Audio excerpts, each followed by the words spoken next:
देश को सालों तक भ्रम में रखने वाली कांग्रेस ने सत्ता से हटने के बाद भी जनता के सामने झूठ परोसना बंद नहीं किया है। दिन प्रतिदिन कांग्रेस लगातार अपनी झूठ की दुकान से कोई न कोई झूठ जनता को बेचने निकल पड़ती है। हाल ही में कांग्रेस ने भारतीय फार्मा इंडस्ट्री को लेकर एक झूठ फैलाना शुरू कर दिया है। ऐसा कर कांग्रेस उस फार्मा सेक्टर को कमजोर करना चाह रही है जिसे बीते 10 सालों में मोदी सरकार ने मजबूत किया है। कांग्रेस तो कोरोना के दौरान भी राजनीति करने से बाज नहीं आई थी। कांग्रेस ने स्वदेशी वैक्सीन का भी विरोध किया था, वो भी सिर्फ इसलिए ताकि वो एक विदेशी कंपनी को फायदा पहुंचा सके। लेकिन कांग्रेस शायद भूल रही है कि उन्हीं स्वदेशी टीकों ने करोड़ों भारतीयों की जान बचाई थी। वैक्सीन मैत्री पहल से कई देशों की मदद की गई थी, कई देशों को वैक्सीन की बिक्री की थी और WHO के कोवैक्स कार्यक्रम के लिए भी टीके मुहैया कराकर एक जिम्मेदार राष्ट्र की भूमिका भी निभाई थी। कांग्रेस की आदत हो चली है,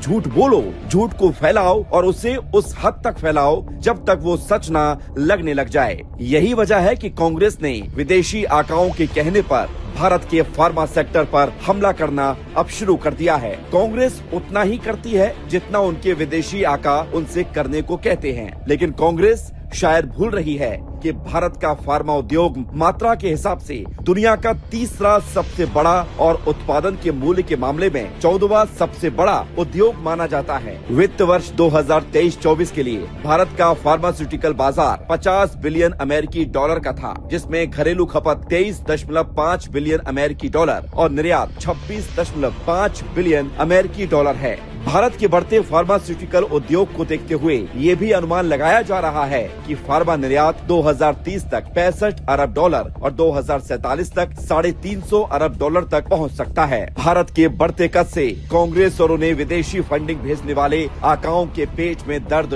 होने लगा है। तभी तो वे कांग्रेस नाम की अपनी कठपुतली से भारत को बदनाम करने के एजेंडे को लगातार आगे बढ़ा रहे हैं।